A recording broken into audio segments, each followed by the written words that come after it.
was there something that you guys were like, oh, this really worked? Well, I wrote an ebook about this specifically, right? Kind of the growth strategies during the early days of Axie.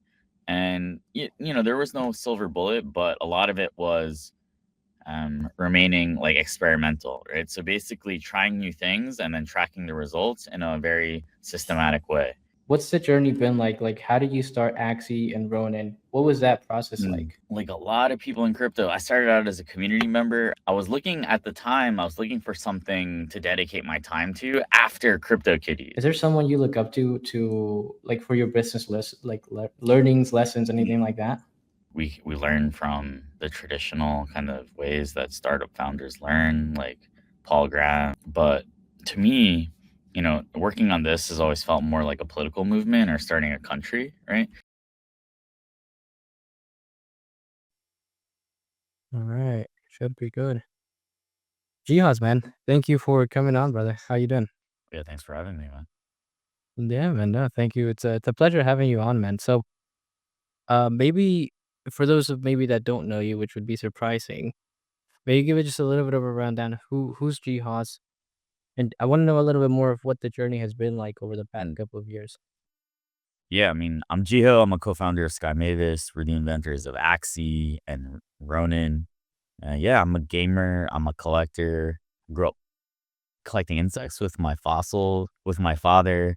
Insects, fossils, basically anything that could be collected. My dad is obsessed with.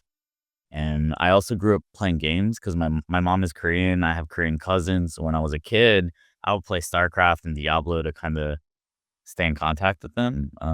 Playing video games, playing StarCraft was the first thing I ever did on the internet. So from an early age, I kind of understood that gaming was a good way to introduce people to new technologies. And that's kind of the whole thesis about what we're doing with Axie and Ronin and crypto.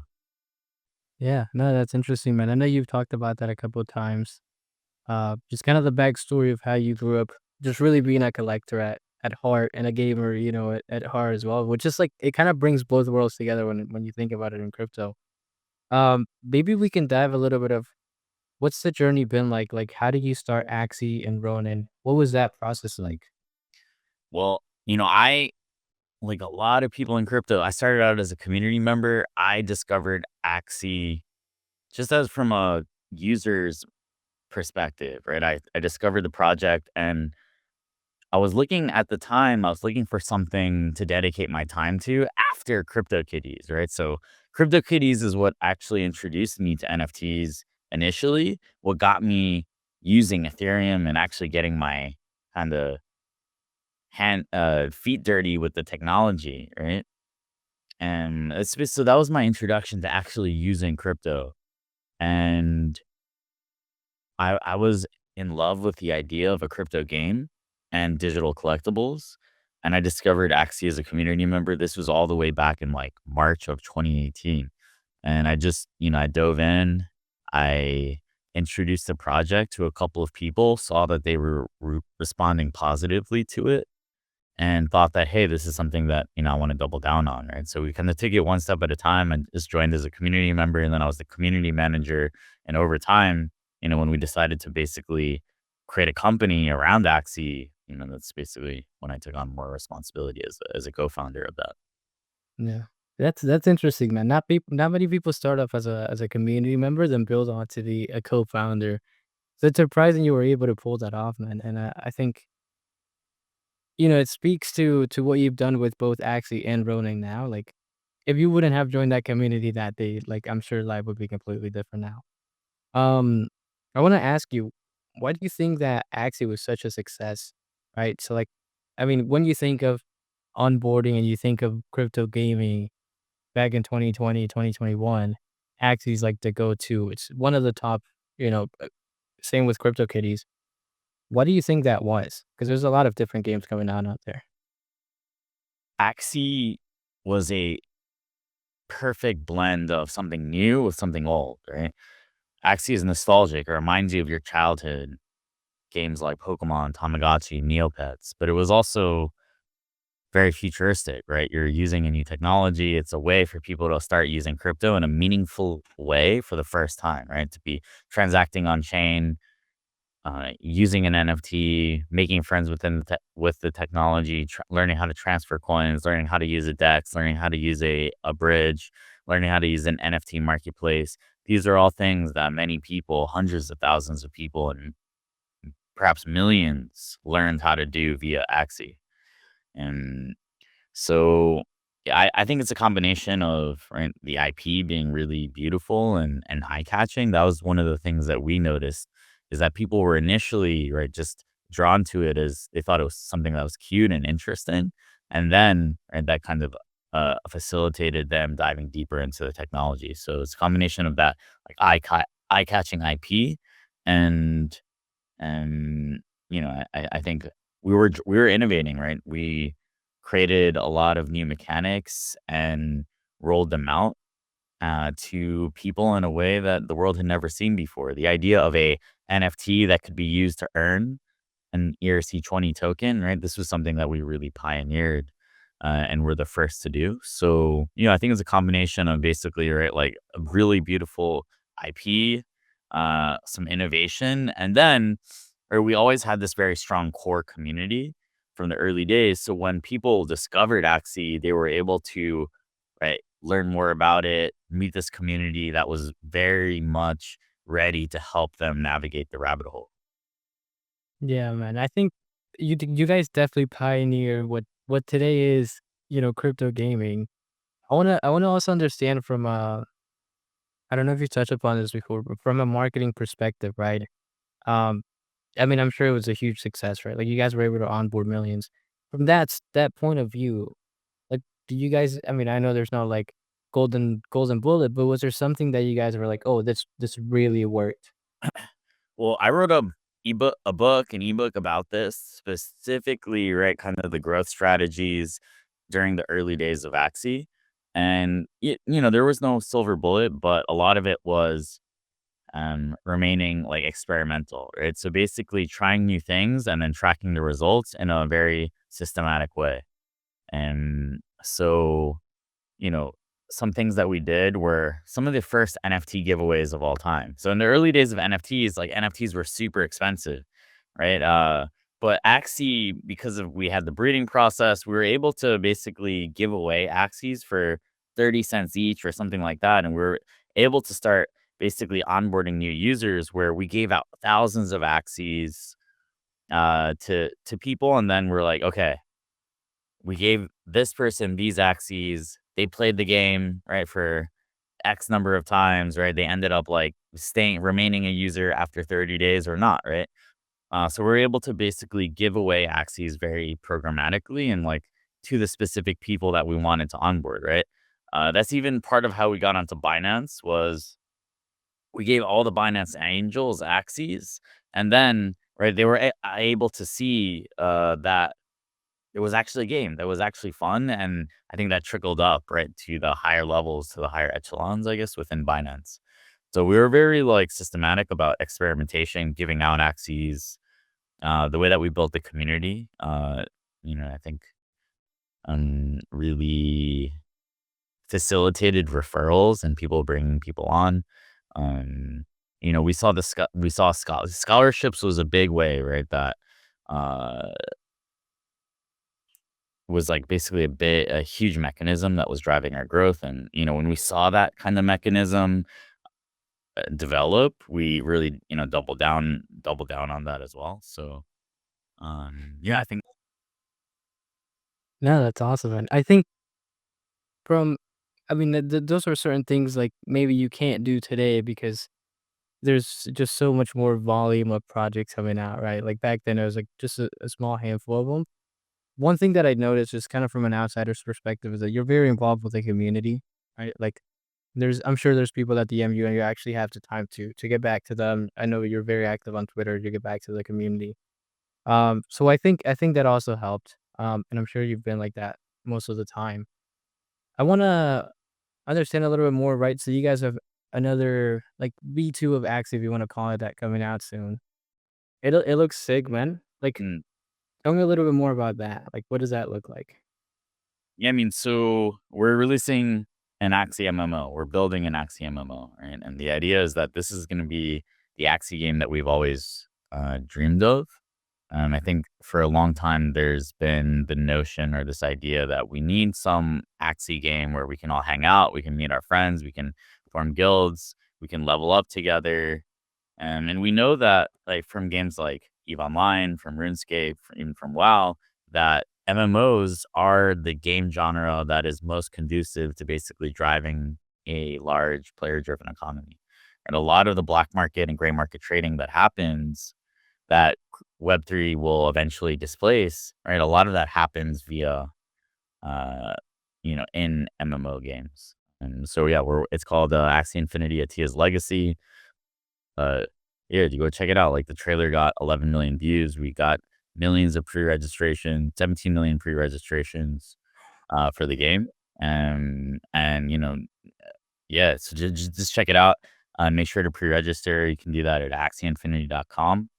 And yeah, it's going to be a game where you can, right, battle, level up, make friends, and eventually join a guild, fight a war.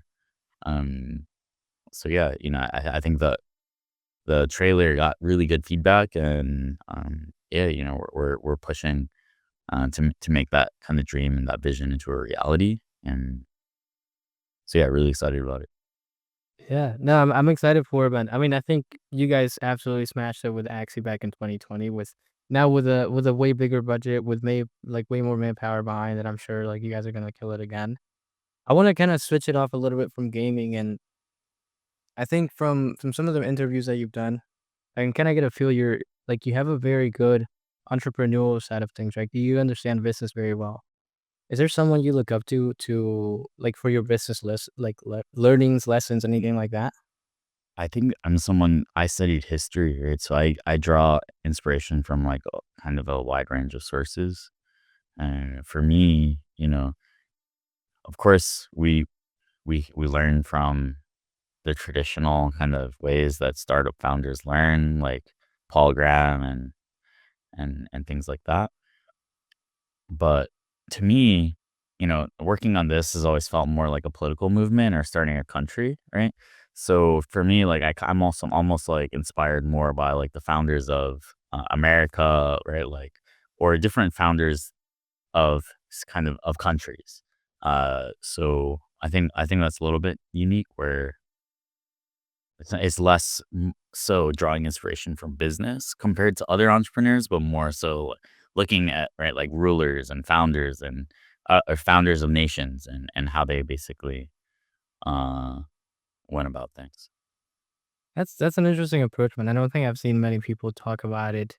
Where like when I talk to people, they're mostly like, yeah, I look up to Alex Ramosi, Russell Brunson, for example. But the fact that you're looking up to, So, presidents, for example, right, like with tokenomics, right, it's like, there's no real business, right, kind of counterpoint to look at. But, a lot of what inspired, for example, the way that we launched the RON token was inspired by Alexander Hamilton, and how he was basically restructuring the economy of the U.S. You know, after the Revolutionary War. So that's interesting, man. I had no idea about that. That actually is really sick. I mean, I think that's also the right approach to kind of take, especially in Web3, right? Um, because you're building an I think economy, right? You're doing a lot more than just okay, building a company. You're building this economy that you have all these different archetypes of users that are participating, right? So I think it's really important to think a little bit like that. yeah, because you are building more than just a revenue stream, right? Like you're building an economy for people to actually live in and kind of potentially even live off of. So there's a lot of a deeper thought that goes into it. Um, with sort of this topic, there's been a lot of companies in Web3 that have gone sort of like they've been shutting down over the last couple of weeks and months. What, first of all, why do you think that is? Do you think is it the business model? Is it the products themselves? Like, why do you think a lot of these gaming studios are shutting down recently? This is what happens in innovation, right? Where something works, a lot of copycats come in, and they don't bring anything new to the table, and then they shut down. So that's what we're saying. Like, business and these protocols is basically like this evolutionary process. Crypto has basically very fast evolution. best things about crypto is that stuff gets experimented, it gets tried really quickly, and then if it doesn't work, it dies. So yeah, that's basically what happens, right? And um, and even within gaming, right, 80 to 90% of games are unsuccessful and die. One of the weird things or the crazy things about crypto is that in Web 2, if a game dies, nobody cares. But in Web 3, right, these games are basically getting financed, right, by the community, right? You're as one of the good things about Web 3 is that you're able to get exposure to products and projects really early on in their development phase, right? But that's also dangerous, right? Because uh, you know, these projects, right, are very risky and have like a really high chance of failure. And right, it's risky when people basically, right, will put capital that they might need for survival into projects that are really, really early and super high risk. Yeah, I think I don't know. The way that I look at Web3 at least is like it acts as a great launch pad to kind of get the funds in and be able to then get the first couple of users and then use the funds to build out the product to then go to like the mainstream or like sort of like that Web2 market. Um, so I fully agree with you there. I mean, I think when you're looking at those projects that have succeeded like you guys and those that have failed, is there like certain things that stand out to you that is like, oh, like this team will have the potential to become the next Axie as an example? Well, one of the things that we do with Ronin is basically act as this launchpad for Web3 games and gamified applications. And I mean, there are a ton of really interesting games on Ronin, right? Pixels absolutely blew up um, in 2024, and so I think I will call them, right, like almost the second most successful crypto game of all time. They're now doing a lot of experimentation with the economy as well in their economic model. Cambria is puts up insane numbers and I think has like a really interesting model and mechanic that's uniquely enabled by Web 3 as well. And yeah, games like Fishing Frenzy is like uh done really really well. I think they're running at like a $3 million annualized uh run rate. And Angry Dynamites, they just came over to Ronin and have been killing it. So yeah, I think w- while right there are a lot of teams giving up, I'm also seeing right examples of teams that are worth doubling down on and that are right, figuring out and getting better by the day. Yeah, 100%, man. I mean, when obviously you guys at Ronin are getting, I'm sure a lot of requests to come in and join you guys as an ecosystem. What do you look for when you're filtering out projects from, hey, you have a lot of potential, and some of these might not be able to come into Ronin? Because I know you guys want to keep it like very high quality. Well, the thing is, right, Ronin is open now as well, so I think we're also interested in teams that will just come and ship and then right like if they do well and it seems like they're able to do well without necessarily too much of our support that right, they might be good options for doubling down on. And I think to make it in Web3 gaming you need a combination of many things, right? You need to have founders that exhibit good leadership qualities. You need to have like a good enough game. You need to have an economic model that's interesting and uniquely enabled by Web 3, and you need to put all this together. And ideally you also have like a great IP or right, something that gets people to feel emotional connection. So there's no role playbook, right? But these are some of the common elements that we see with teams that for them to be successful. And the unfortunate thing is right when a team might have like two or have some of the elements but not all, right? I think where you really need to put all the elements together. I've seen teams with good game and good economy, but lack of leadership fail. I've seen teams with good leadership, good product, right? Kind of they can do well for a bit, but if they don't have like some kind of unique economic model, then it just kind of falls flat. So I think you really need like a combination of those three things, right? The interesting game economy, the good enough game, and then right, leadership from the core team. I think these are the 3 pillars that are non-negotiable within the space. Yeah, I think everything else can be built up on, right? Like as long as you have these 3, as long as you can figure out the core values of building a company, right? Because at the end of the day, we're building companies here. Then the rest can kind of be learned and taught as you go.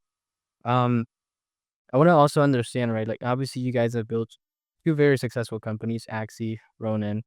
What would you say has been your biggest lessons from building these 2 companies to a billion plus in FTV? Well, I think Axie and Ronin are stories of basically finding ways to survive for a really long time and consistently have like really high output. Like I think what you'll see is that we ship a lot and we've done it over an extended period of time. And I think we've earned everything we've gotten within crypto. Um, we really fought like some crazy tooth and nail battles. So I think it's really just, yeah, consistent effort for a really long period of time in the right market. And, I think that's been our MO. And I think like synthesizing things, right? Oftentimes innovation, people think of innovation as like something totally new, but usually innovation is when you basically package a couple of things and present it in a new way. For example, the iPhone is just an iPod with internet access, right? And a phone, and kind of like a phone number, right? Um, Play to earn, other companies had kind of tried play to earn, where you play with an NFT and you earn NFTs. The main twist that we tried was you play with an NFT and you earn ERC20s. And right, so innovation is often right just is a twist or a reframing. It's not doesn't have to be something like totally new. So basically, how do you like systematically innovate? I think is a tricky question, right? Because I think we're in the business of innovation, but sometimes innovation, right, is kind of a process that's hard to define. So how do you basically, right, like systematically do it? And I think that's right, like basically finding things to synthesize and reframe and like just shipping quickly. Yeah, I think you guys have done both of those really well. Especially with the new product. Like, I think one thing you guys really focus on is quality over quantity. Like, you guys really, really ship quality stuff, and I think that's one thing from like again from an outsider's perspective that I think has really separated you guys. Um, and I mean it's it's paid off and it's gone the right way. I mean, I want to maybe switch it up a little bit because I want to ask you. I know you were recently invited to the Trump dinner. How was that experience like? It was fun. I was honored to be invited. I didn't hold right like that amount of Trump tokens, but I was honored to be invited. And yeah, Trump made eye contact with me, right? Like he pointed it at me, so that was a pretty cool moment. Yeah, I think there's a lot of good networking. Also a lot of traders. So yeah, I think like for me, I think the reason that I got invited is, I've been a supporter of President Trump since 2016, way before like I got involved in crypto, way before he got involved with crypto. And I'm someone who, basically believes in lower taxes and basically stimulating the economy with like, from a supply side. Uh from the supply side, you know, and anyways, so yeah, I volunteered in 2016. So this was my when I attended inauguration. This was my second two of two Trump inaugurations that I attended. Yeah, Yeah. No, that's interesting, man. I mean, I think it's probably, kind of like looking back a couple years back, like it's probably like an interesting experience now being invited to where the big boys sit, right? At the end of the day, like these are like the big boy tables, which is really interesting to see. Another question I had for you is that obviously there's been a lot of games that have been shipping over the past couple of years. Do you think we're gonna see another Axie run for mass onboarding to happen in Web3 again? it's a little bit tricky. Like the lot, so it's been almost 4 years, 5 years, right, since Axie did that and onboarded a ton of people. And I think in retrospect, right, it's like, wow, the longer that doesn't get replicated, the more impressive it is, right? So I think like people are starting to really look back at Axie as kind of like some special one event that will never be replicated again. That makes it really special. And at the other, at the same time, people are finding it hard to imagine, right? A game working to basically onboard a ton of people from within crypto. It could be that the next Axie mainly just, right, like onboards people that are trading crypto to actually using crypto. That might be it as well. That is a fair amount of what we saw in 2021 as well, was basically onboarding traders to actually using the chain, rather than just like, let's say, holding their coins on centralized exchange. And so we'll I think it'll take the right game, the right economy, the right mechanics. The quality of games and quality of the games, the quality of the game economies, and the quality of the founders are all increasing. So I've only seen progress when it comes to the quality. I think getting the formula like just right to basically attract new capital and attention into the space, whether that be from an existing crypto community or outside. And that's going to take it's going to take some experimentation. Yeah, I think it's gonna take a lot of experimentation, right? Like, it's been, what, 3, 4 years now since it's been replicated? Or I mean, it hasn't been replicated, but since it's been done in the first place. Um, so I think, yeah, it's gonna take a lot of time. I mean, the next Axie could be the next or could be Axie once again, right? Like, you guys are building like, a really amazing product. Axie is the next Axie. That's all we always said, right? And I think that's kind of shown to be true, where it's like nothing has really been able to replicate it. So Yeah, and I think that speaks volumes, man. I mean, I also wanna understand, right? So what does the future look like, right? So obviously you've been in Web3 for a couple of years now. Do you one think you'll be in Web3 in 5 to 10 years? I know it's a bit of a tough question because it's a very early industry. But what does the future of Ronin and Axie look like in the next 5 to 10 years? I don't, as much as you can share. I believe I'm here to stay, right? I've basically I see this as my life's work and something that I want to dedicate myself to for a really long time. And I think with Axie, right, it's clear that we have the MMO as a big catalyst, right? There's also, right, we have a huge treasury as well, and there's stuff related to the fund recovery as well. Uh, so yeah, I think like the MMO and I think the Axie economy. These are things that I'm super excited about. And for Axie, I think the MMO could be a big catalyst in terms of, right, like onboarding people from within crypto to Axie, right, as well as making something that could be appealing to an outside audience. And with Ronin, I think one of the things that I'm interested in is how do you basically continue to double down on a blockchain that's built specifically for scaling applications that might require like a very innovative model. So I think like one of the things that we're thinking about is like basically how do you have like some sort of like user kind of reputation score, just like actually, right, Xbox has the gamer profile or your Xbox profile, right? What would that look like for a gaming chain or a chain for basically blockchain applications? Something like a Ronin user score, Ronin reputation system for users, but also perhaps maybe for builders, and maybe, right, finding some way to basically programmatically.